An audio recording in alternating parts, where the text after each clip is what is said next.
Yes, sir. What's poppin' with y'all, man? Welcome back to another motherfucking episode of the Thin Line Between Genius and Insanity podcast, hosted by yours truly, OG. Now spin that motherfucking block for them hating ass niggas in the back. Nothing your boy's always been. Come on, man. I've always been the fly, as high, as cool, as smooth, as host of them all. OGHatch, man, you know what the fuck it is, man. What's poppin', y'all? Hope you're up there looking good, feeling good, staying safe. There's a whole lot of shit going on in nutrition meditation each and every motherfucking episode. With a shout out to everybody around the world that's tapped and joined the conversation, man. I truly appreciate all the love and motherfucking support, man. Let's keep us empire brick by motherfucking me brick. Episode 200 and motherfucking me too. Wow. Jesus. I say Jesus. We well off into phase 3, man. We getting this motherfucking me rocking, man. I want to shout out to everybody that tapped into episode 201, man. I truly appreciate all the love and motherfucking me support, man. The feedback has been great. The new people that tapped in, joined the conversation, man. Shout out to you, man. Round of applause to all the new friends of the show. It's beautiful. Sensational. All the motherfucking above, man. Shout out to everybody that's tapping and enjoying this motherfucking me journey. Let's keep this empire brick by motherfucking me brick. Tell a friend and tell a friend your boy OGHatch got a motherfucking me podcast. Let's keep this motherfucking me show rocking, man. It's been, 3-4 days into phase 3 and I've already been motherfucking me invited to talk on 2 different motherfucking me podcasts. And I'm gonna definitely do it. You know, this is a PSA to all, you know what I'm saying, content creators out here in motherfucking me Arizona. Look, man, don't be afraid to ask me to collab or no shit like that, bro. I'm collabing, bro. I'm saying, yeah, bro, look, it ain't even got to do anything about, you know, your status, if you popular or not, nothing like that, bro. I look at this shit like job interviews, man. Look, you always go on every job interview, no matter if you know you're not gonna get the job or not. You want to sharpen your motherfucking me tool, you know what I'm saying? You want to get out there as many times as you can to put yourself out there. So I'm gonna do every motherfucking collab that come my way. You know what I'm saying? If the shit makes sense, and trust me, it ain't gonna take much to make it make sense. Especially if you got a pair of asses and tits. Oh, God. Now I'm just talking shit, man. But some real shit, don't be afraid to hit me up and see if I want to collab, man, because I'll definitely collab with anybody. I'm down to have a conversation. I'm down to just do it, man. Let's do this shit for the culture, man. It's time for me to start getting my name out here in the city. You know what I'm saying? My podcast pop everywhere else but in the motherfucking city that I stay in. To a certain degree, I was comfortable with that shit because of my, you know, so I'm not a people person. I don't really like talking to people and stuff like that in person. But you know what I'm saying? For me to take this podcast to the level it deserves to be and give you guys the platform you guys deserve to have, and let people know what y'all been rocking with for the last motherfucking damn it, 3 years now. It's time for me to go ahead and take this shit up another motherfucking me notch, man. So I vow to do that, you know what I'm saying? So, but it's a lot of shit I want to get into the motherfucking me documents and late night recording. A nigga like myself, man, after I went to fucking work, I fucking fell asleep and shit high as a motherfucking man. So it's a late night recording. So I gotta go ahead and knock this motherfucker out, man, before I get up for the next motherfucking me day. So 202, man, episode 202 Thin Line Between Genius and Insanity, hosted by yours truly, OG. Let's go ahead and get right into it, man. You know, we've covered the whole Diddy situation. You know what I'm saying? Down in front, to back, left to right. We covered that shit all over. It's not going to be too many times I come in here and keep giving updates on this shit unless some major shit actually breaks. But we can't act like this is a national motherfucking news. This hits harder than the whole Epstein shit to me because I truly didn't know who the fuck Epstein was. You know, it goes Epstein, then it goes this whole Dan Schneider shit, or this Nickelodeon. Because I watched them shows, nigga. I watched Drake and Josh. I watched all that. I watched all these shows that this nigga was a part of. I remember seeing The Pickle Man. So now that I know that this nigga was doing some creepy shit, the shit that we was hearing these rumors all our life growing up, all our childhood, now it is confirmed that this shit was actually going down. The fucking list goes Epstein at the bottom, Dan Schneider, motherfucking me, P. Diddy. P. Diddy's at the top of me. I can't remember a time not knowing who the fuck P. Diddy was. Nigga, I know Diddy, Puffy, you know what I'm saying, Puff Daddy, Sean Combs, Sean John. I know all them niggas. On bro them. I know all them niggas, dog. I can't remember a time not knowing who the fuck P. Diddy was. Like, it's like Snoop Dogg, P. Diddy. Tupac, you know, it's just certain niggas you've always known if you was born in 95 and above. I mean, later, I should say. The one thing about this whole Diddy shit, I told y'all there was videos surfacing of him just in the city with his kids, him in the city with Stevie J. Diddy still putting out the image that everything's okay. You can look at that and say that's lawyer talk right there. That's lawyer jargon. You know what I'm saying? You got a high profile client. You want them to be in the streets like nothing's ever going, like nothing's going on. You don't want them showing that they sweating off shit. If we want to portray the image of their innocent type shit, it's a breeze in the park. When everybody else in the world know them niggas is sweating.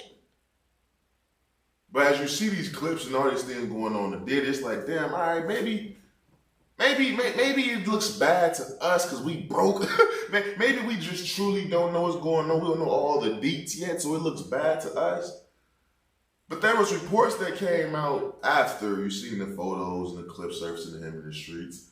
You seen headlines of this is now taking the feds, taking a look at past cases and past, you know, things that Diddy was involved in or alleged involved in, and things that people think he may have gotten away with. Wow. We all know what that includes. Who did we talk about on this platform getting locked up before I went on my hiatus? Keefe motherfucking me D. We talked about Keefe D getting locked up. We talked about Keefe D having ties to the whole P. Diddy shit. And like I came on here and said, there's no way they gonna tie Diddy to that whole Keefe D shit because at no point in time did Keefe D and Diddy ever talk, exchange money, or anything like that.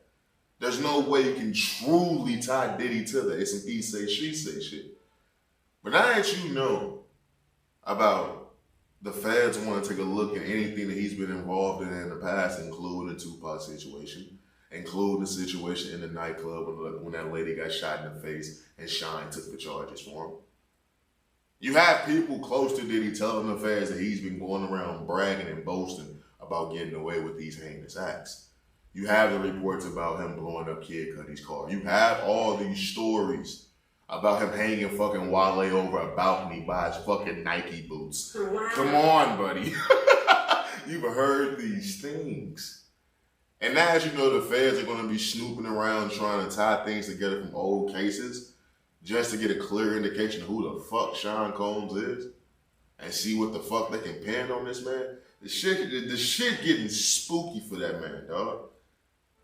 You know, I always sit back. You know, last episode I said fuck them kids. It was the main reason why I said fuck them kids. There was also rumors and reports that his children, his sons, had some, you know, they were cahoots with the shit. Now, do I believe that? I don't know. I don't know what to believe anymore. I don't know these niggas. I told you it's just certain niggas I don't trust. Now, when I look at Diddy, that nigga eyes say a lot. No Diddy. That nigga eyes say a lot. Anybody that got the 1,000-yard stare at all times, I don't trust them niggas. There's certain motherfuckers I don't trust. Niggas who got the 1,000-yard stare at all times, and motherfuckers who got 3 first names. You got 3 first names, my nigga, I ain't fucking with you. What the fuck you doing? Your name is fucking John, your middle name is Ray. Motherfucking me, you got 2 middle names. You got it's John, Ray, Timmy, motherfucking me, Jenkins. Get the fuck out of here. That nigga's a fucking dope dealer. That nigga's a thief. That nigga's a crook. And I don't trust them dark-skinned niggas with the yellow eyes. Like, there's something wrong with them. I ain't never seen a dark-skinned nigga with yellow eyes that wasn't shiesty. Any nigga that look like Lil Boosie, that's black as fuck with them fucking glow-in-the-dark eyes, them niggas is shiesty. Ain't none of them niggas ever been valedictorian. Ain't none of them niggas ever been shit good. Them niggas is shiesty. Them the niggas that still wearing motherfucking me jeans with basketball shorts up under them. Like, them niggas is nasty. Them niggas get to it, my nigga. Real motherfucking talk. But there's been rumors and reports that his sons have been, you know, in cahoots with this. There's been, you know, a lawsuit that just dropped, you know what I'm saying? Who was that towards? Was that towards Christian? I think that was towards Christian Combs, saying that, you know what I'm saying, allegedly spiking a drink, you know what I'm saying, sexual assault, all this shit. It's the empire is falling. Whether or not the shit is true or not, I've told y'all for years now, there's just certain jackets you can't take off. There's just certain jackets you can't take off, and you've built an empire to this magnitude, and the fall of it isn't due to, you know what I'm saying, a random scandal. When it's tied to motherfucking me sexual assault, human trafficking, drugging women, and shit like that, bro, there ain't no coming back from that. It's gonna have to be generations from now for motherfuckers not to look at the Combs family like some motherfucking pieces of shit. It's gonna be tough for this nigga Diddy, man. Like I said, it's gonna be interesting when they snooping around looking for old shit that you've been involved in to see if they fucked up, to see if you really gotten away with some shit. And niggas truly think you got away with some shit. It's gonna be a touchy 2024 for them Combs niggas. And I'm all for it, man. We got our ears to the motherfucking streets for this shit. But I'm gonna keep giving y'all updates, man, as the motherfucking year goes on, man. Real shit. But moving on, man. Enough of this Diddy shit, man. I'm tired of the gay shit, man. Real shit. You know, I meant to talk about this last episode, you know what I'm saying? It's still top of April, so I'm good to mention it now. You know, April has always been a little key month for me because I signed my lease to my apartment in April, so I've always looked at that moment in time to like reflect on what I've done in the past year. It's kind of like my New Year's type shit, you know what I'm saying? I look to see what I've done in the past year, if I'm still in the same position, am I still able to pay these bills? Am I still able to pay these bills comfortably type shit? I do it every time around my time my lease is up. And around that time, I always try to, make pivotal changes to my everyday way of living. And that's what I'm doing this April, man. This is the month of discipline. This is starting my journey to becoming more disciplined, man. People gotta understand, bro. I used to wrestle. You know what I'm saying? Yeah, I played football, I wrestled, and I did the track and field shit. All those sports, no sport tied me or brought me more centered, you know what I'm saying, within myself than wrestling. You know, the discipline that's needed in wrestling is fucking like no other. I think the only thing that can measure up to it would be what you see in, the MMA world, you know what I'm saying, the boxing world, and these combat sports worlds where you see these athletes, these fighters put themselves through strenuous, you know what I'm saying, preparation for a match that can last fucking 5 seconds. Like you would see a nigga run bleachers for 6 months. Nigga starve himself for weeks at a time. Nigga won't eat a fucking piece of meat for months. You know what I'm saying? Nigga, he down to the bones. Nigga, all the body fat go on this nigga body for a fight that lasted 5 seconds. Either he knocked the nigga out or he got knocked the fuck out. After that, he chowing the fuck down. You have to understand what it's like to put yourself through moments of telling your body no. And when I wrestled in high school, I would say that was probably the most censored I've ever been in my life. And granted, you can look at that and say, yeah, man, that's before life started life, and that's before you start having major responsibilities. That's true. That's totally true. Do I think that as life got on, as I've grown, as I've matured, and I've reached new heights in life, have I had certain levels of discipline that superseded that? Absolutely. But I reflect on this one period of time in my life because the things that I accomplished at the time, people would have said was unbelievable. And I'm not sitting there saying, nigga, you know what I'm saying, went on and broke world records or no shit like that. But to go from heights to go from what I was being looked at and perceived at to what I was being perceived at after the fact, it's fucking monumental. And it's when I reflect on to get myself through the hard times in life. And it's crazy because, a lot of my fuck ups result to, my sexual mistakes. No Diddy shit. No Diddy shit. But there's been women I've slept with that I had no business sleeping with. You know what I'm saying? I'm not sitting there saying that. And I'm not sitting there saying that, I'm above anybody.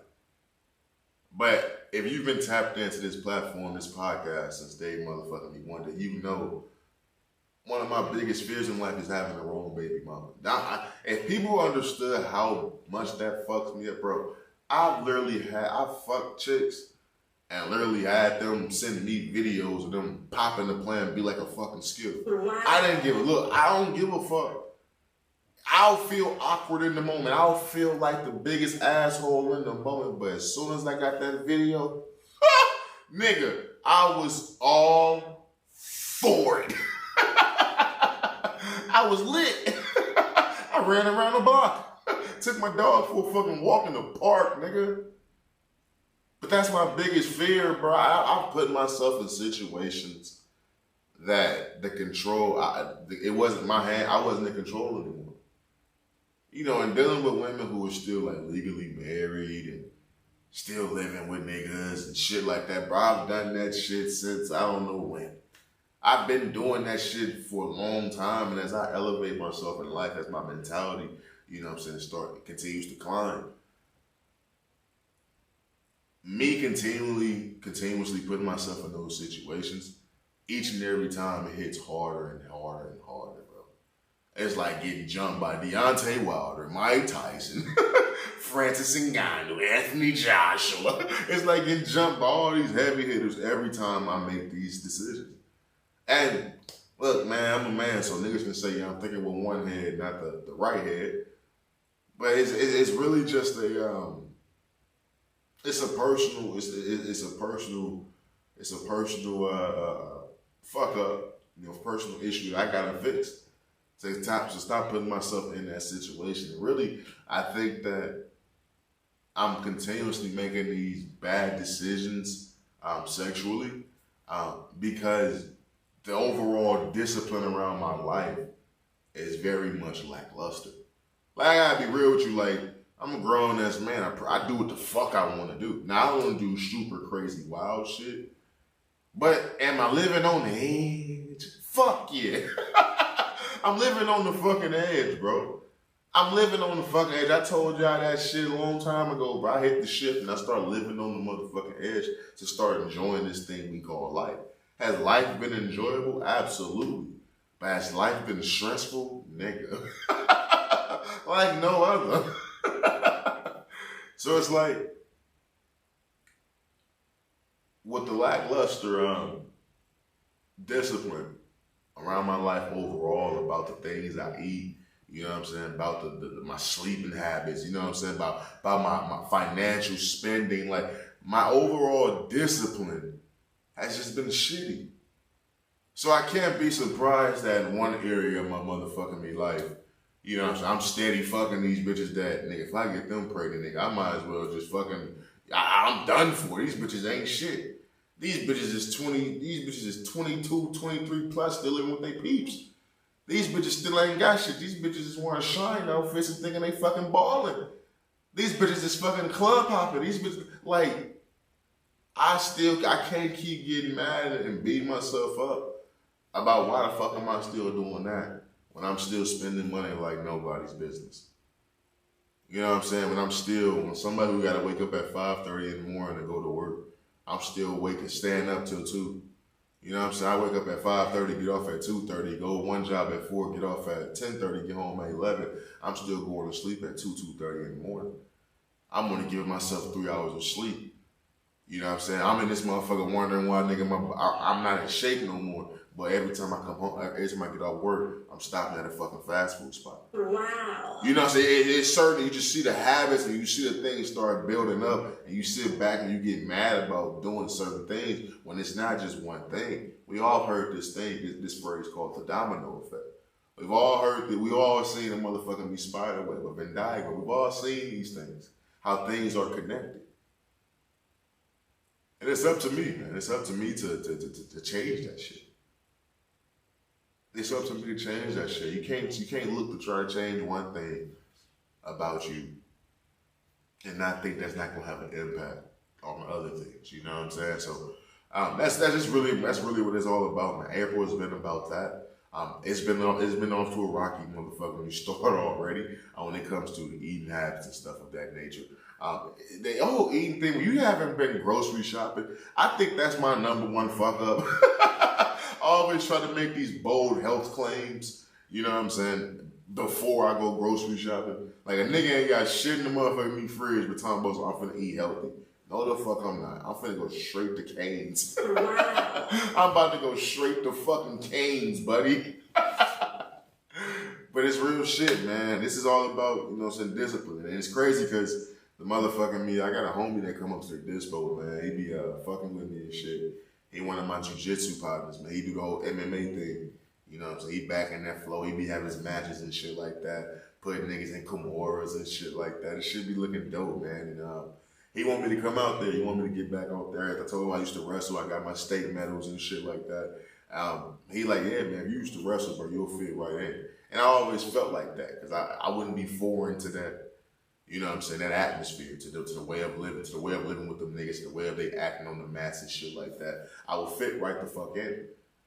But he's been trying, every time he come to the dispo, man, he be telling me to come out. And I be telling him, man, once I get the time, I absolutely will, man. Once I find me an actual full-time job that I can stop me from working 2 jobs, and I can lock back in more on the podcast, man, I have more free time, I'm definitely going to start my MMA training, my jiu-jitsu training, just to get back into that lifestyle, man, just to get that way of discipline back. Like, niggas who knew me during that time, you know what I'm talking about, nigga. My coach used to tell me, nigga, I was maniacal with this shit. He was like, nigga, I tapped in like a mad scientist. He said the shit was fascinating to watch. Like, niggas, I was a different nigga. I was in a different mode, bro, and I know I need that mode to take this podcast to the level that I know I can take it to type shit. You know what I'm saying? So that's definitely what we aiming to do, man. So April was all about getting back in tune with the discipline side of action, providing you guys with the best fucking content you ever fucking heard and watched in your fucking life, man. I'm truly destined to give you guys that motherfucking me, that shit, real talk. But moving on, you know, I've come on this platform and I'm talking about how I love thick bitches, right? I love thick bitches. Oh my fucking God. Drop a fucking wow for the thick bitches. Wow. Like, man, I love ass, bro. I love ass. Like, titties is good. Titties is cool. Titties is cool. Though. I like big titties is big titties. I ain't never seen a nigga turn down some big titties. Big titties is big titties, but a fat ass, that's crazy, though. Like, a fat ass is just crazy to me. I love a fat ass. And it took me, have I been shallow? Absolutely. It took me as I was younger. When I was younger, like, I wouldn't even look at a chick if she didn't have a fat ass. If she wasn't thick, that bitch wouldn't even get a like on Instagram. As I've gotten older, I'm starting to actually appreciate, you know what I'm saying, the beauty on the inside, head ass. if a bitch can make me laugh, like the dick just fucking torpedoes, like, I be on that, you know what I'm saying? But like, as I've gotten older, I'm starting to appreciate women for who they are, for how they come, and seek them for their true beauty. Some of them stand out immediately, some of them take a little bit of time. You ever notice that the chicks you work with, they start looking alright? You ever notice that? The chicks you work with, they be looking alright. So I get it, man. I get it over time that bitches do be looking bad. But lately, bro, since she came into the game, I've truly had an infatuation with Glorilla. And it's not, you know what I'm saying, on some, I think Glorilla's Holly Berry or some shit like that. Do I think Glorilla's actually a beautiful woman? Absolutely. I think Glorilla fine. I'm not even bullshit you. I legit think Glorilla fine. Dude, her swag, the little raspy deep voice, I fuck with it all. I fuck with all that shit when it comes to Glorilla. Even them little hood ass, horrible ass tattoos on her chest. I fuck with it. I'm fucking with you, baby. I'll aim right there for you type shit. But you know the number one thing that truly gets me about Glorilla that makes me even more drawn to her? We live in a society, bro, to where if you're not a chick with a fat ass, you're not gonna pop. That's a fact. Drop a bomb. That's a fucking fact. If you're not a chick with a fat ass, you're not gonna pop. See, for a long time, I was sitting back wondering why all these chicks was running to go get these BBLs. Like, damn, it's all these bitches, like, mental health is that fucked up. Yeah, it is. But also, they know what the fuck is going on. They know, man, bitch, you can turn on the fucking news. The bitch that's doing the weather got a fat ass all of a sudden. Everybody got a fat ass. The fucking cook at Taco Bell, my nigga, I was at fucking Jack in the Box the other night, right? I pull up the Jack in the Box, I bullshit you not. The bitch that handed me my Sprite had a fucking BBL. Wow. Bitch, what you got a BBL for? You back there making double jacks with cheese, ho? What? All these hoes went and got under the knife, bro. Because they all understand that you not gonna pop in 2024 unless you got a fat ass. Bitches ain't funny unless they got a fat ass. Just hilarious.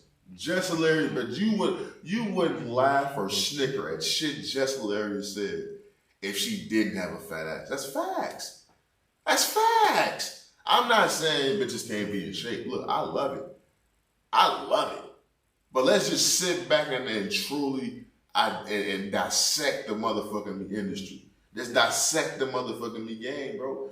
All these bitches got fat asses, bro. You're not gonna sit here and tell me all these bitches just born thick. Now look, most of these motherfuckers are cool. A lot of these motherfuckers got fucking BBLs, bro. And I'm not sitting there saying that it's something wrong with it. Look, I'm off that shit. I'm not dying on that hill no more to whether I'm team natural or team enhancements. All these bitches got work done. Bitches I thought was natural. Yeah, the ass may be cool, but she got her titties lifted. Am I really finna sit here and be, you know what I'm saying, a fucking hypocrite? The bitch did get under the knife, so it's the same motherfucking me shit. But I'm telling you, when it comes to Glorilla, I have to really appreciate her because she truly doing her thing. And granted, did she go get her some titties and shit done? She absolutely did. But Glorilla's still skinny as a motherfucker. And even still, you got niggas like academics who refuse to, he always say, we not here to be sexually attracted to Glorilla. Nigga, speak for yourself. It's niggas who want to take that bitch down, buddy. It's niggas who want to take Shorty down. That's just how this shit go. It's niggas who want to take her the fuck down. So when you look at motherfuckers like Glorilla, you truly have to appreciate that because she's a true standard of you, her and Coi Leray and shit like that. True standards of you don't have to be a super thick BBL having super fat ass having woman to be successful in 2024. And as a grown ass man, bro, somebody's entering his 30s, I'm truly starting to appreciate it.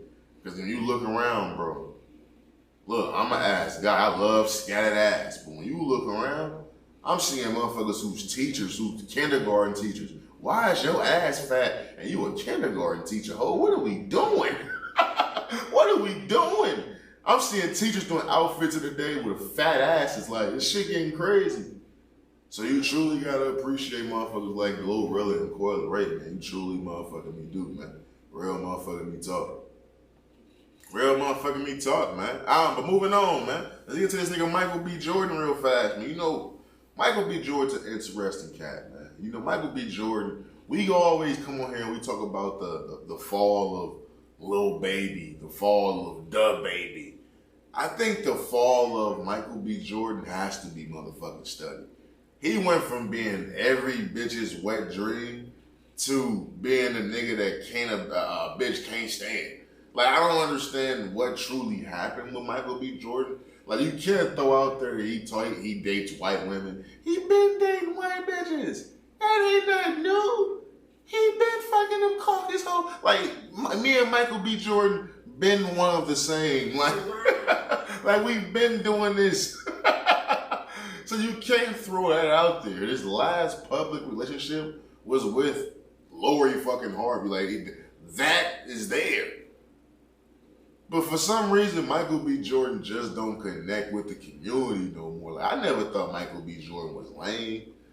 Like, he come from The Wire. He comes from one of the shows that's truly driven the culture forward. Like, he comes from the culture. I don't understand what the fuck it is. He come from The Wire. The nigga was Killmonger in Black Panther. The nigga is fucking Creed. Bitch, like, there's nothing, the nigga did the Fruitville Station. There's nothing about Michael B. Jordan's career that doesn't scream black culture. There's nothing about it. There's nothing about it. But for some reason, the culture just really don't fuck with Michael B. Jordan. And it's always interesting to me when I see headlines about Michael B. Jordan, things he's been saying in life, and it's always interesting. So I want to read this little quote I got from Michael B. Jordan. And it's kind of interesting because I kind of See where the nigga's coming from. It says Michael B. Jordan says he's lonely because he puts too much work and he puts too much energy into his work. He says he hasn't found someone who truly understands him, and his quote is, "There's a part of me that really hasn't lived yet. I've sacrificed for far too long." Wow. Now, is this just a nigga who publicly got his heart broken, you know what I'm saying, in front of the entire motherfucking me world? Now he just feel like bitches don't understand him? Possibly.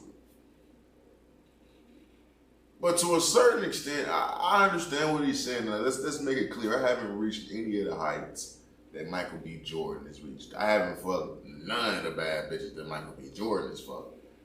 Michael B. Jordan had a nice little run. Michael B. Jordan had access to any fucking bad bitch in the world for at least 12 months. He had Nicki Minaj fanning out over him on fucking stage. Like, Michael B. Jordan had a nice little run.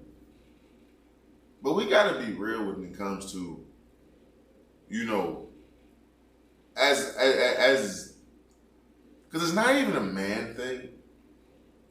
When you an adult, right?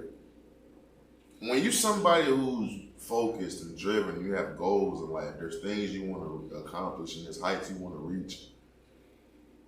To be great, you have to sacrifice a lot of time. You have to sacrifice a lot of the hanging out, a lot of the fucking peanut butter jelly time, you know, the soft time, and you have with people, the just time you chilling, doing nothing, just finding moments in time with that person, experiences. You have to sacrifice a lot of that shit when you're trying to be great. When you're trying to be great, you have to sacrifice a lot of that shit, bro. And look, I come from the Kobe era. All I really know to reach greatness is lock yourself into the gym and fucking work on your craft. That's all I know. That's why I named this show The Thin Line Between Genius and Insanity. Because to get this motherfucking platform to pop, I'm gonna have to do the same thing over and over and over and over again. And what's the definition of insanity? Doing the same thing over and over and over again, expecting a different result. But how can you sharpen your tool if you're not practicing your craft? All we talk about is the 10,000 hours. When you getting your 10,000 hours in, you blocking out the outside world. How many times have I come on this podcast and I talked about having tunnel vision? How many times have I come on this podcast and said, yo, my nigga, I was so locked in on me, so locked in on my goals, that I didn't feel like I was the best son, the best big brother, the best fucking nephew, the best big cousin. I didn't feel like I was a good friend. I didn't feel like I was the nigga that was laying his dick on these hoes. I didn't feel like I was a good man to these women. I feel like I was just using them for sex. So it's like, I know what this nigga's talking about, being locked into the grind. When you locked into the grind, man, don't shit else matter. Shit rolls off your shoulder a lot easier when you locked into the motherfucking grind. Now, granted, like I said, is this a nigga who also got played in front of the world? Absolutely is. She dubbed you and went and start fucking the Snowfall nigga. That's crazy. Wow. That's crazy. Even like to reflect back on that, she dubbed Creed and went and fucked the nigga that was on Snowfall. That's wow. That's preposterous. One would say that's hustling backwards, but hey. But I feel what this nigga is saying, man. I truly do, man. And I have my ebbs and flows with the shit. You know what I'm saying? Like, there's times to where, you know, I want to be locked into the grind, man. I want to take this shit to a whole new level. And I'll go months on end locked into the motherfucking grind. Then I'll look up and I'll be like, damn, my social life is starting to dissipate. You know what I'm saying? I will look up and be like, damn, like, I'm starting to fall. I'm starting to take, you know, some steps in the wrong direction when it comes to my social life. And there's been things that's something I've been wanting to work on for a long time. I've been open about that. I'm not from out here. I don't fuck with these niggas. The niggas I fucked with was niggas I grew up with. You know what I'm saying? Them niggas had to grow on. Them niggas had to grow on me. Pause. No Diddy. You know what I'm saying? Like, them niggas had to grow on me for a long period of time for me to actually accept these niggas as my niggas. I'm a nigga whose father was murdered when I was 3 years old. Nigga, I'm from California, nigga. When I moved to St. Louis, nigga, my first motherfucking me day in a tuck, nigga, I got jumped, nigga, choked me the fuck out, nigga. I had to get it in, nigga. And I moved to Pine Lawn, I got jumped into the gang on Crips, nigga. That's what the fuck I had to go through. I was moving around, bouncing around, nigga. Some of my earliest memories of my motherfucking me childhood is fucking road trips from fucking Cali to St. Louis, meeting new motherfuckers. That's all I had in my life. That's all I motherfucking me had. So it's easy to lock in on the grind and not focus on motherfuckers and do that. So all my life, I've been wanting to improve my social life. Motherfuckers like talking to me, but I don't like talking to motherfuckers. That's on God. That's real shit. That's as real as I can be with motherfuckers. Has shit started to improve? Absolutely, and I fucking take pride in that. Because I know the hard work I put in to improve my social life, to improve how I am around people in public. It takes a lot of hard work for a motherfucker to identify that about themselves, that character flaw, and want to change that, cuz. So I take pride in that. But also acknowledge the fact when I lock into the grind that suffers. And I gotta be real with you, man. This bleeds into a whole nother segment a little bit, so I want to jump right into it. I understand what Michael B. Jordan is saying on a whole nother level, because I can honestly say, as Hatch looking into this camera at 28 years old, who will be turning 29 years old in just a few months, as someone approaching their 30s, I can honestly sit here and say, with the college degree, with the everything, traveling the world, taking the trips, doing all that shit, experiencing the things I've experienced in life, I still haven't mastered the art of having someone in my life romantically and still being stable in my personal life. Let me explain that to you. A woman comes along in my life, we kicking it, we dating it, we talking nonstop every day. You know what I'm saying? I would become more invested in what she has going on than what I already had going. I would start to see my financial habits starting to go crazy. That's some typical shit. That's normal. Everybody know once you start talking to a chick, you start when you start wanting to go get something to eat, the shit go from $20 to about 65. That's normal shit. That's normal shit. But I haven't mastered the ability to be like, nah, I'm not finna spend this money. I haven't mastered the ability to still be all into what I got going on and still be invested in this woman. That's normal shit. I'm not saying I'm the only nigga in the world that goes through that. That's normal shit. But until I feel like I can master that, I don't want to put myself in that situation. I don't want to put myself in a situation because I know how I am when I do allow a motherfucker in. See, if you talk to any of the women that Hatch has been fucking with, they'll all let you know, bro, that, hey, that nigga, he a mystery, man. He got a wall up. Now, this is old shit. Now, new shit, I pretty much give it, I let these bitches have it all. I give them all the information they want so they can know they fucking with a nigga that's, hey, he know what's wrong with him, he on his P's and Q's, and ain't really shit I can really tell this nigga. Either I'm finna throw this pussy at this nigga and be somebody he can talk to and we build a relationship that way, or I'm finna get the fuck out this nigga way. But women who talk to me, you know what I'm saying, from my earlier 20s, they'll let you know I had a wall up, I was a mystery. It wasn't really much they really knew about me, but how many positions I can go. Like, it wasn't really much they can tell you on a personal level. You know what I'm saying? Because I wasn't looking for that. But the women that I actually allowed into my life, that I actually, you know what I'm saying, grew feelings for, I want to take that next step with. Each and every time I took that step, my personal life crashed and burned. I felt the podcast was lacking. I felt my motherfucking financial spending was going through the motherfucking me, down the motherfucking me drain. I felt my personal goals were starting to become farther and further away from being reachable. As somebody who's entering their 30s, I can't allow myself to fall off the motherfucking me You know, I can't fall off the grind no more. I gotta be on my pivot at all times, though. I can't fall off no more. Because I don't know about y'all, man, but I'm starting to notice when this life shit is moving faster and faster, my nigga. Dude, nigga gotta peep how fast 2023 really was. Wow. And I don't know about y'all, but it seems like 2024 is moving even faster. No! Like, my nigga, time is moving faster and faster, my nigga. Like, we had a time when niggas can't afford, you know what I'm saying? Financially, mentally, spiritually, niggas can't afford, you know what I'm saying, to fall off their pivot. I can't afford that shit. It's crunch time, nigga. It's crunch time, nigga. You either grind or you ain't. You either grinding or you motherfucking ain't.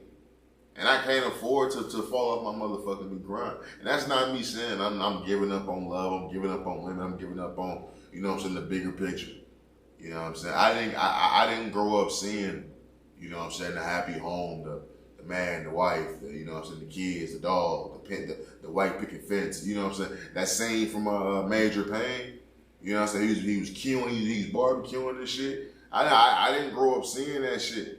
My views on family, my views on love, my views on, you know what I'm saying, just what's supposed to be the imagery of a proud black family, my shit come from movies and TV shows, nigga. My shit don't come from first-hand experience. And I still want to change that, you know what I'm saying, going forward for not only myself, but I want to set a motherfucking me, I want to set a new cycle for the new generations of my family. I still want to do that, so I'm not giving up on that aspect of my life or that portion of my life that I want to see for myself. But I understand that right now I haven't even come close to mastering that. So I don't even want to throw myself into a situation to where I can fucking fall off my pivot. So I relate to this nigga Michael B. Jordan in a whole nother way, bro. Like, I fuck with Mike, bro. I fuck with Mike B. Like, Mike B been going through it, man. Ever since that Lori Harvey shit, you had bitches talking about how corny he is. You talking about the bitches he was fucking, talking about his dick was little, like no Diddy. Like, it's been a lot about Michael B. Jordan.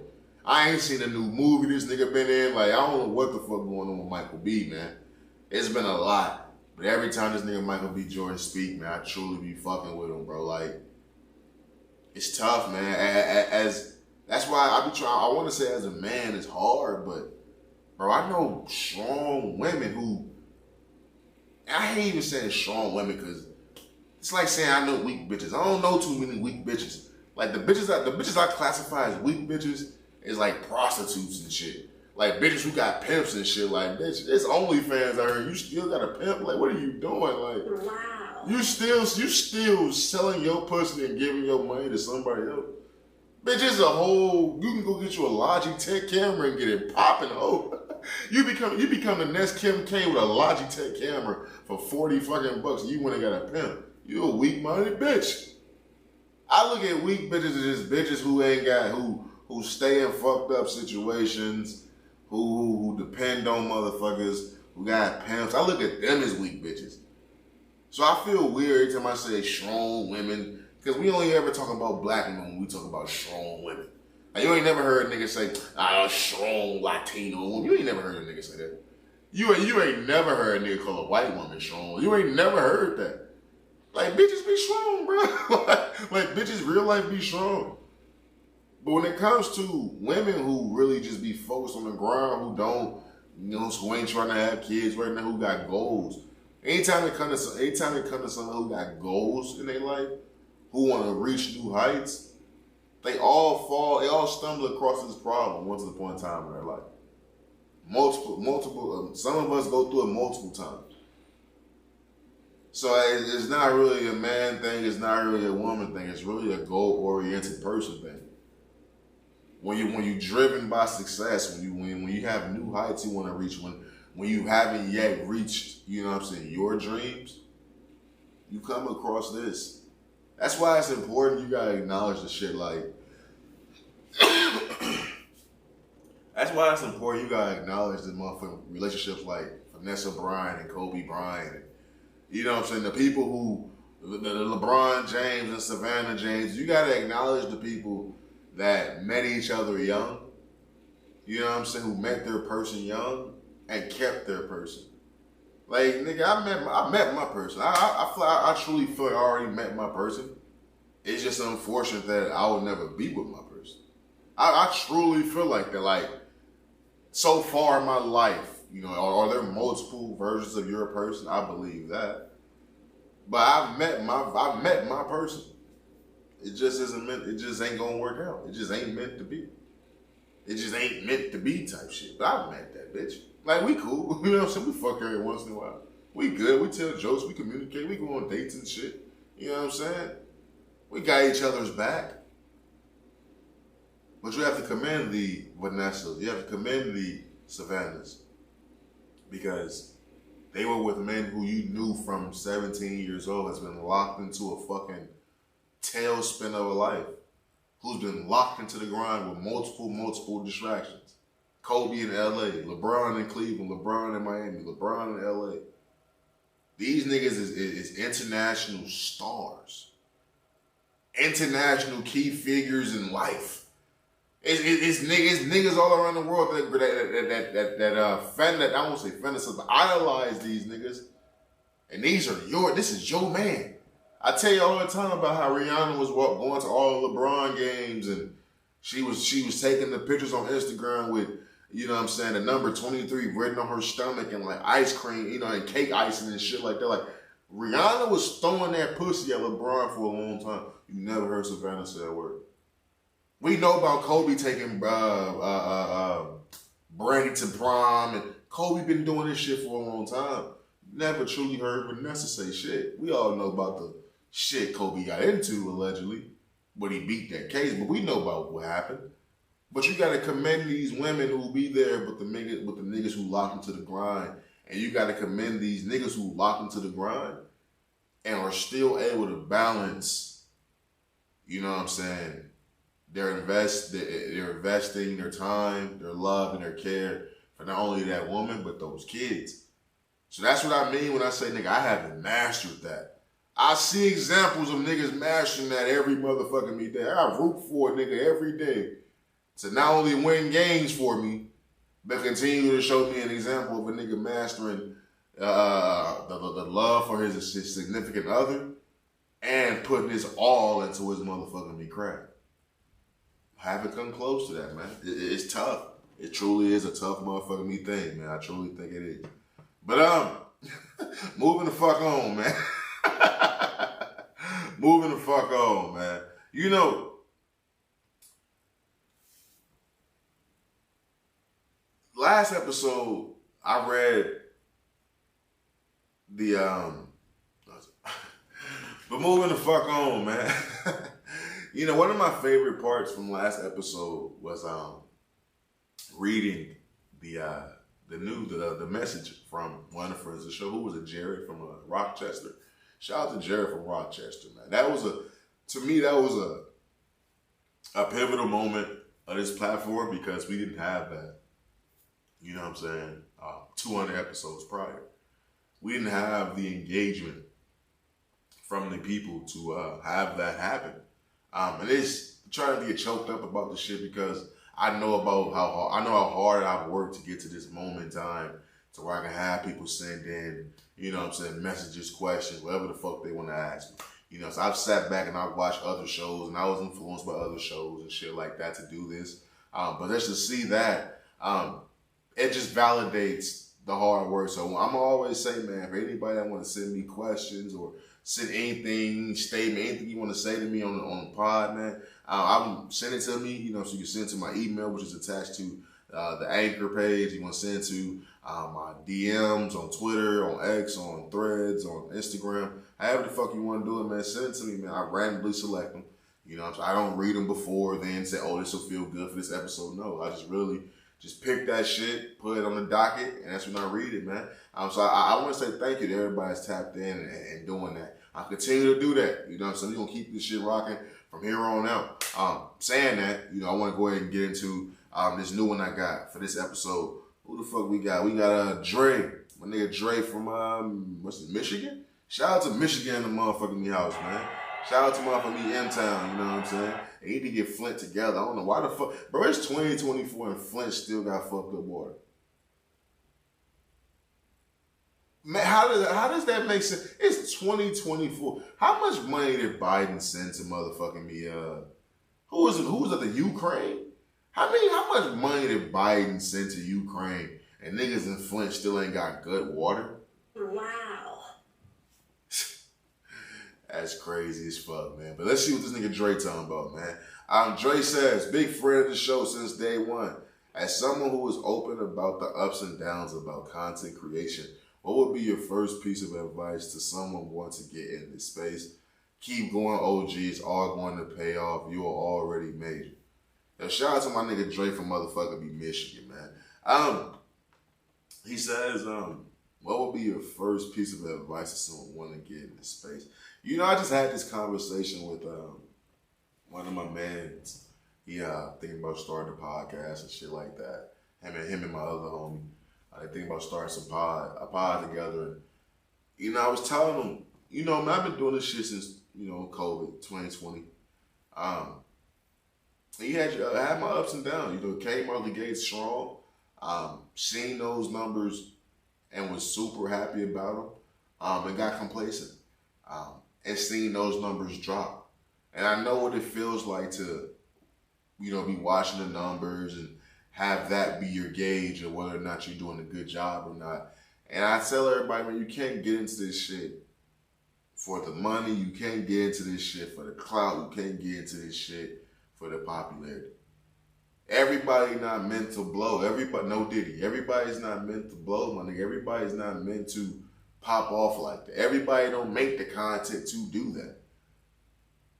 If you really pay attention, bro, the people who succeed in this shit, who have long-lasting careers in this shit, is motherfuckers who fell in love with the grind, the creation of content. You gotta be in love with this shit.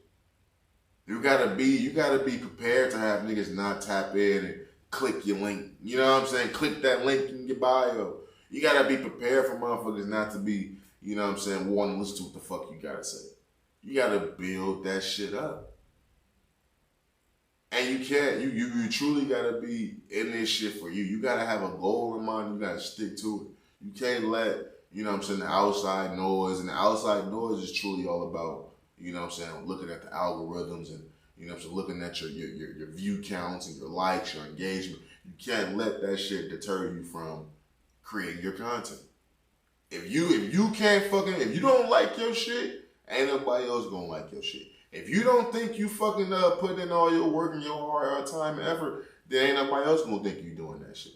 There ain't never been a moment in time in my life to where I didn't think I was putting in, I didn't think I was going hard, and somebody came to me and congratulated me on how hard I was going. There's never been a moment in time that happened. It's never been a moment in time.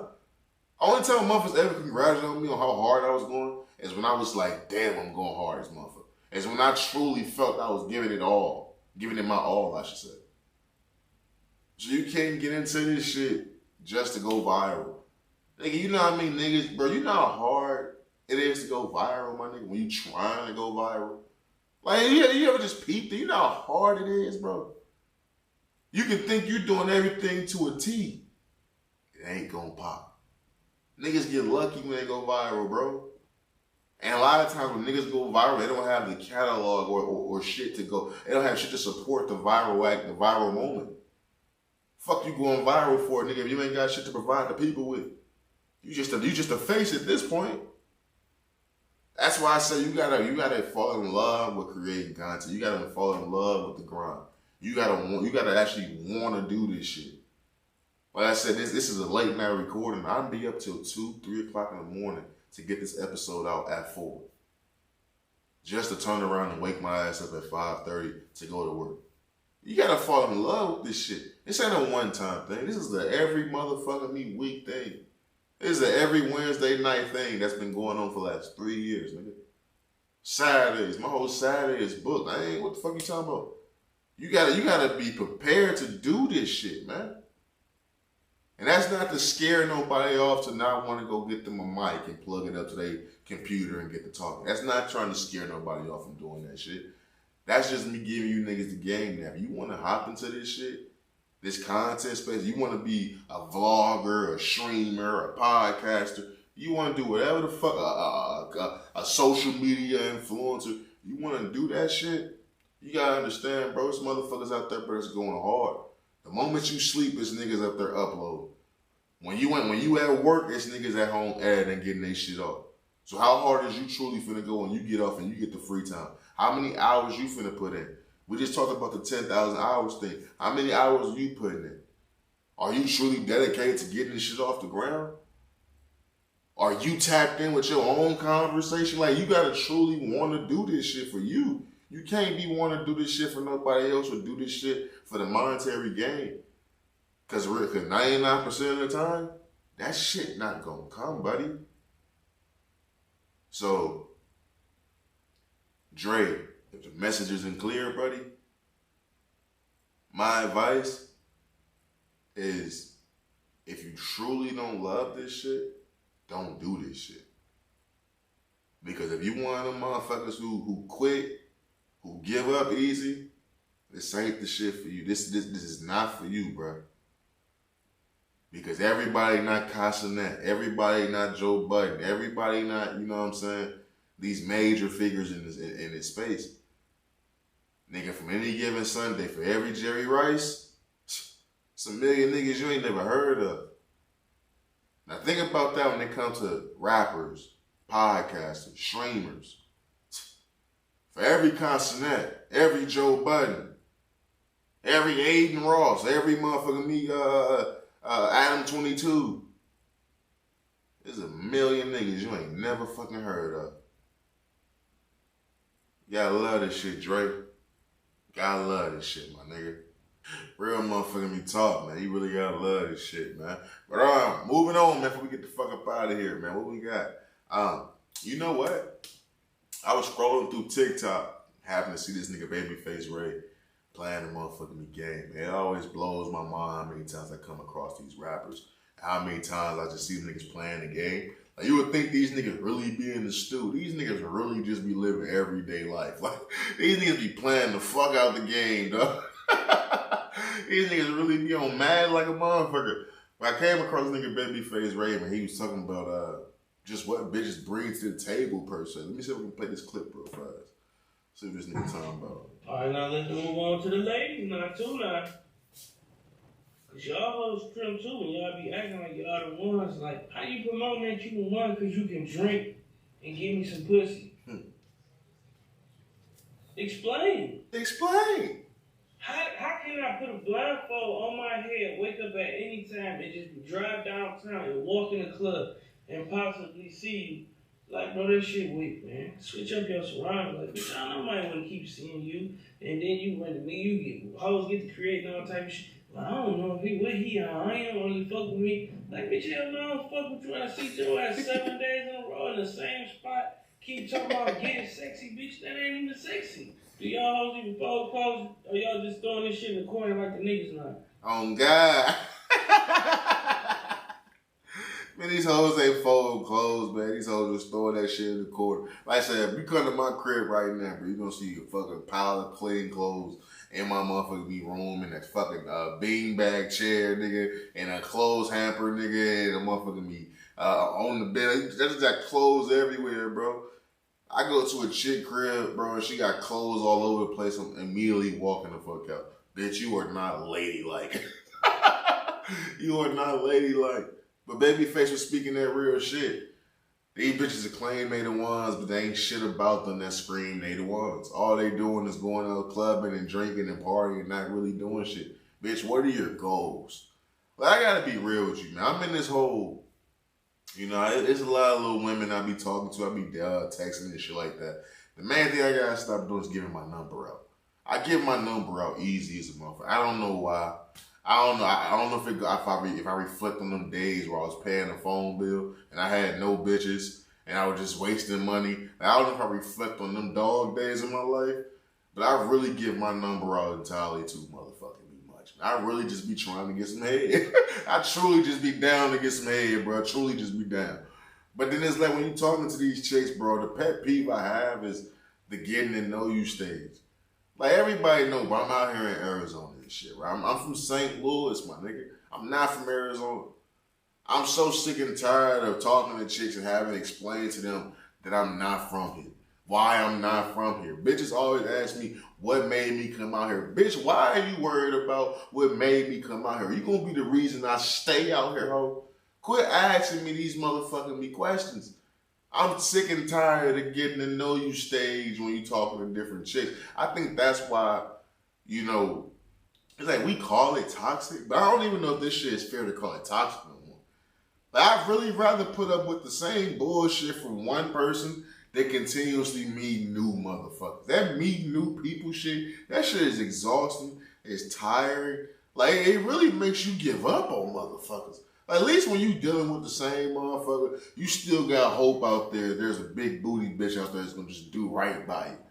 When you keep coming across different big booty bitches who just ain't shit, who ain't got no goals in life, bitch, I work 2 jobs, okay? I work 2 jobs and I got a podcast business. I'm getting off the motherfucking me ground. I ain't got no free time. Bitch, I'm tired. If I ain't working, I'm sleep. If I ain't working a pod and I'm asleep, my nigga, that's just real shit. And I'm only getting 3 hours of sleep a day, so you do the fucking math, man. I don't like when a chick is texting me all day, every day, what I'm doing. If you ain't busy enough, you can ask me what the fuck I'm doing all day, every day. And don't get it twisted. I ain't saying I don't like talking and texting to chick and I'm interested in all motherfucking me day. I'll find some time for a motherfucker I need to find some time for. But if you got the time to ask me what the fuck I'm doing all day, every day, bitch, you ain't busy enough. That pussy ain't for me. I need a bitch that can be occupied while I'm occupied.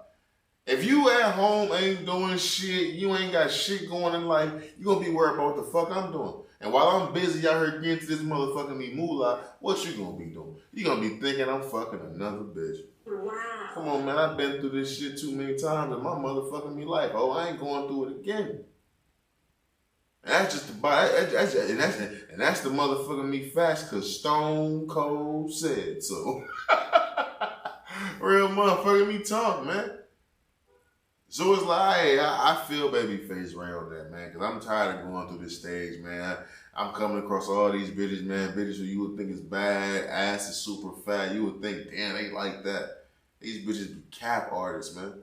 These bitches be real life cap artists, man. I ain't got nothing for a bitch that ain't got shit going on in her life, man. You still stand with your mama, I ain't got nothing for you, bitch. I've been doing this shit on my own since, nigga, I've been doing this shit. I ain't got time for a bitch that still stand with her whole family. Ain't no bitch with no kids finna be dictating shit about what I got going on in my life. But that's just me. But I feel Babyface right, man. Bitches swear they bring everything to the table, but don't bring shit to the motherfucking me table. But motherfucking me a headache. Why would I be interested in truly talking to you if you ain't really gave me nothing to go off on that you actually somebody? Not that you a figure in the city. That's not what I'm saying. Somebody that actually got something going for themselves. That you got goals in life. That you just not an everyday bottom butter barrel bitch. I don't want that in my life. I'm sorry. I truly motherfucking me don't, man.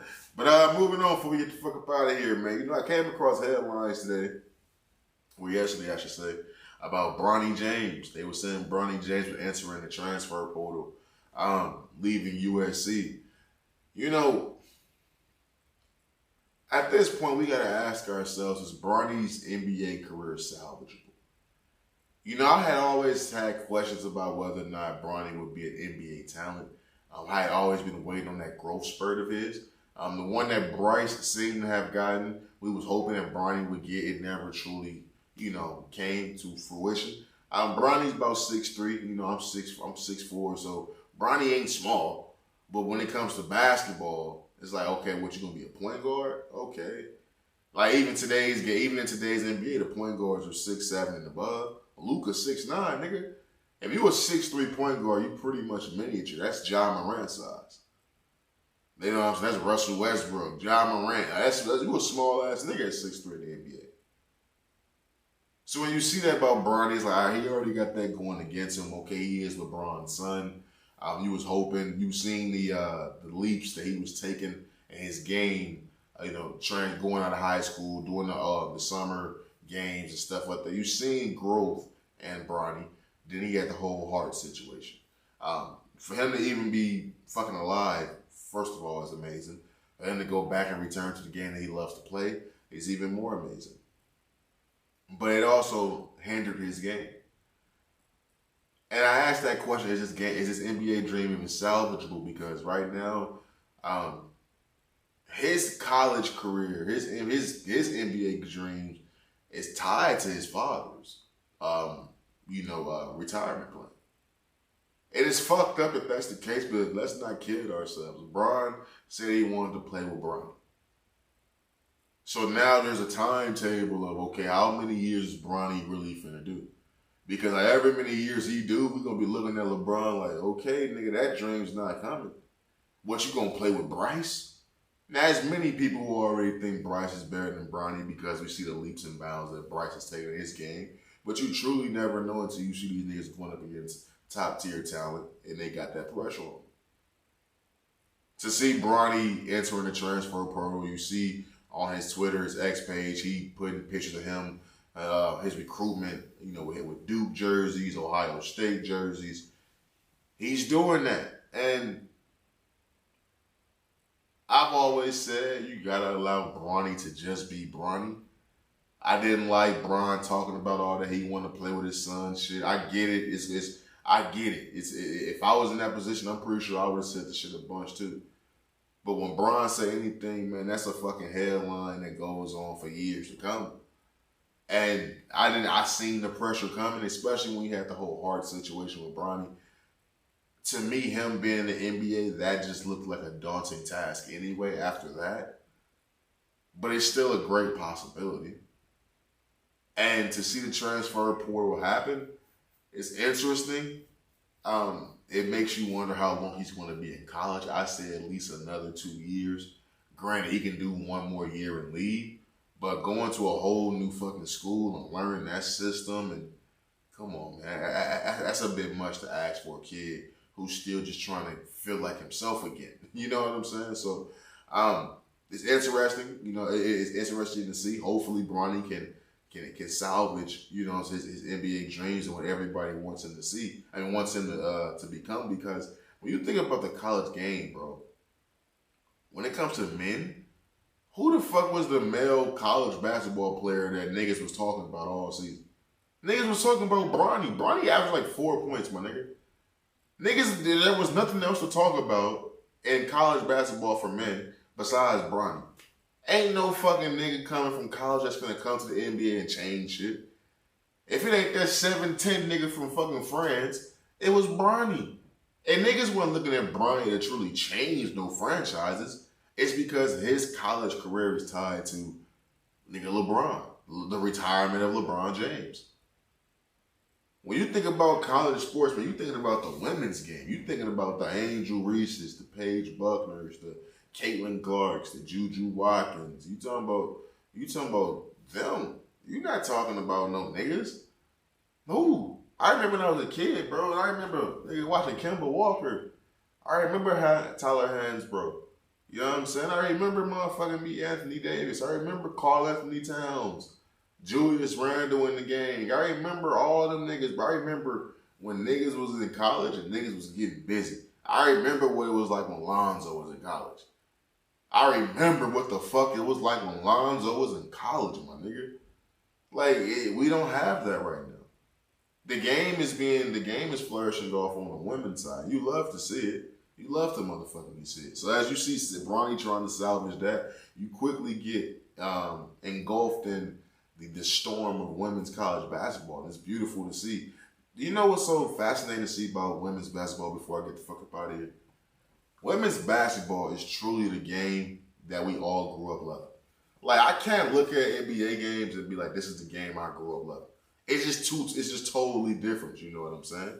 But when you go back and when you go watch WNBA games, you watch these college games. Now, college games is more shifted towards the NBA game. When you look at WNBA, we got Caitlin Clark and shit like that. But any other team, they look like the WNBA, which looks like early 2000s basketball. It ain't all this bullshit going on. They still call the same fundamental travels and all the bullshit. Still a skill on skill type of game. You got UConn versus USC. Everybody was looking at the Page versus Juju. You had LSU versus Iowa.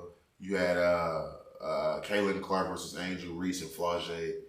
You had these headlines, and to see both games supersede expectations, because you got to understand, usually when you got expectations on games like that, people looking at them key matchups, they never truly meet the standard.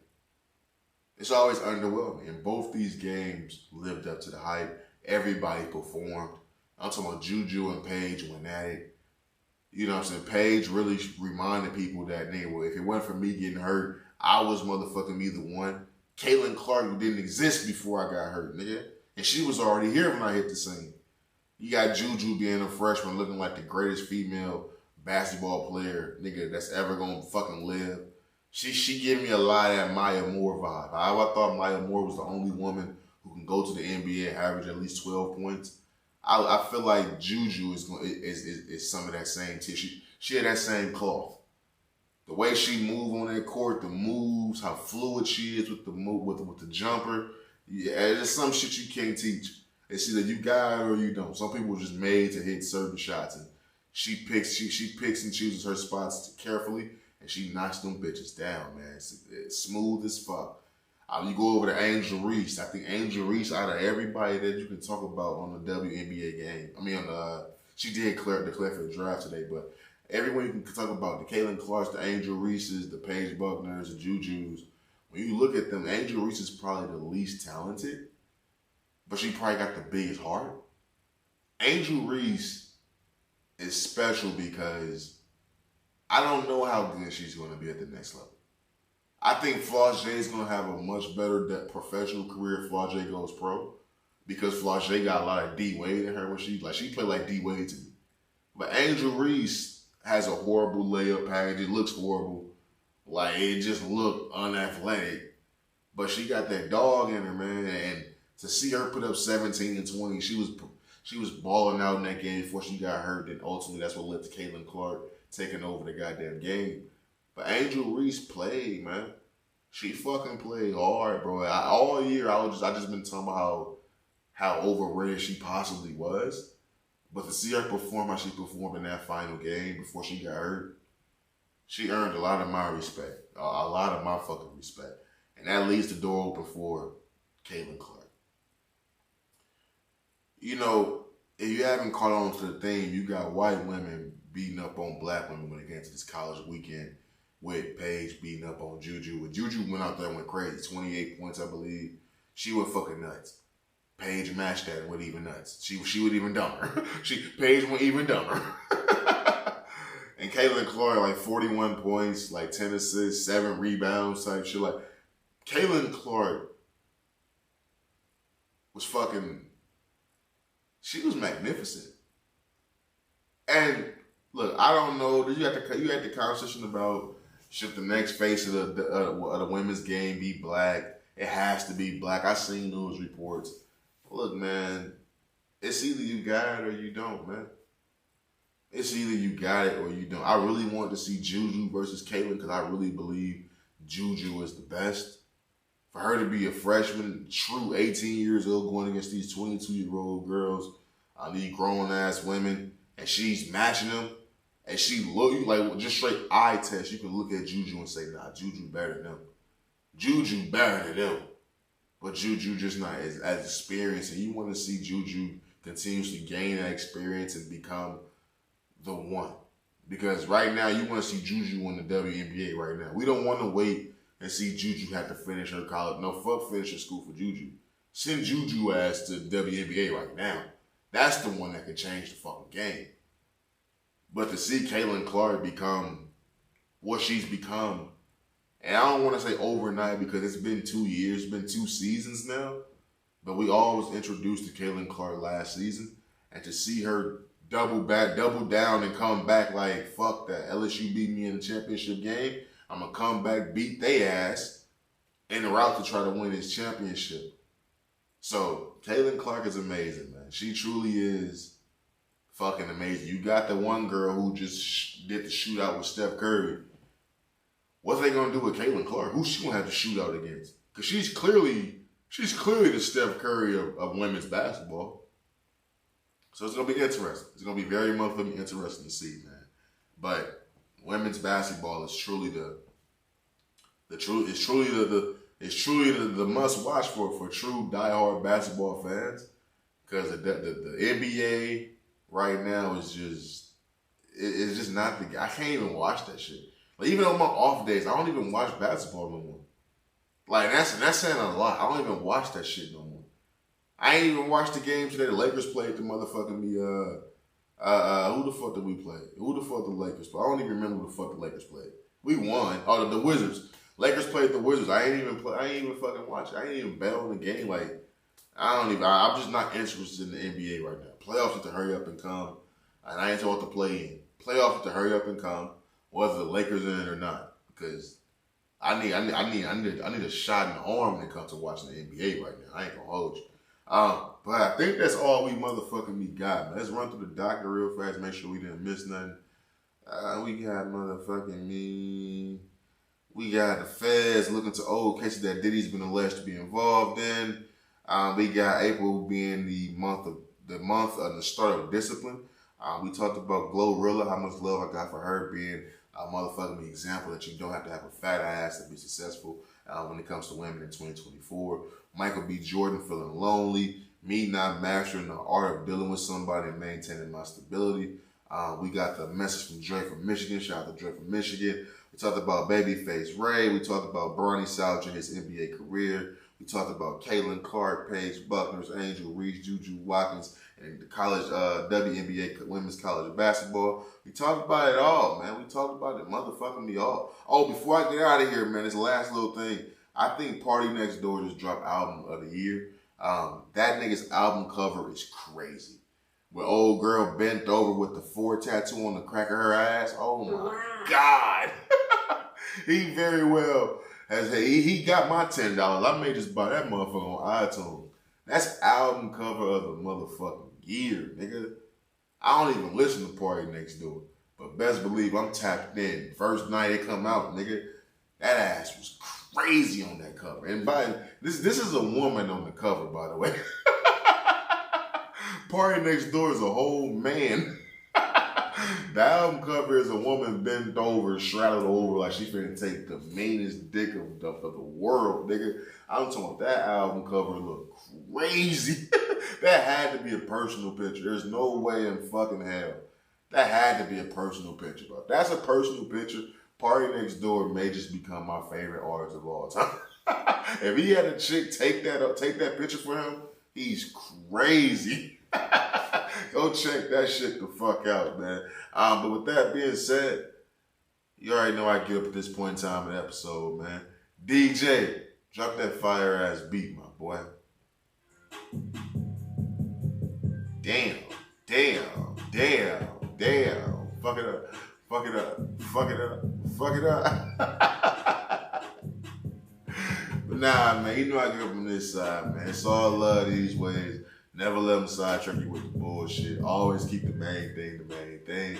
Stay safe, stay sharp, stay sane. And how's just an episode, man? We out this motherfucker, man. Peace.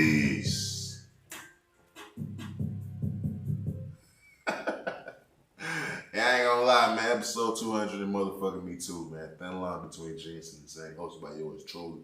OGHatch, man. You know, I mentioned top of the episode, man. I got invited to be on 2 other podcasts.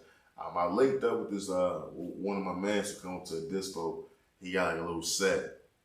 You know, as I mentioned earlier, I'm gonna be bringing some guests on the pod. You know, I'm gonna be doing it there at this new location where I do guest episodes because I don't want to be bringing people to my crib, bro. That's just doing too much, man. Like bringing people to my crib. I already got the whole stalker situation. I'm not really trying to be about that life. When I got people over here, my dog, she be going crazy. So I ain't trying to deal with that shit while I'm trying to get y'all great content. So I've already been in cahoots and talks with people trying to get a new set, get a new location. I got guests when they come onto the platform. I got new appearances I'm finna be doing on other people's platform. We finna be moving, man. We finna be moving on up, man, trying to get this platform in the right hands and make sure you guys are proud to be a friend of this motherfucking show, man. So I just want to say thank you to everybody that's tapped in. I got new merch on the motherfucking me way, man. I just got to sit down and actually put these goddamn ideas that I got on the fucking me, on the goddamn me designs, man, because I got the ideas. I've been thinking about it for months now. I just hasn't had the time to actually sit my motherfucking ass down and just do it. I keep making edits in my head, so I already know what the fuck I want.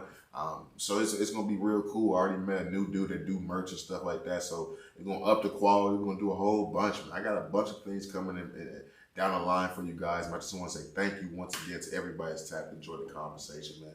It's your boy OG motherfucking me Hatch. I love y'all. And I holla at y'all and I holla at y'all, man. Peace.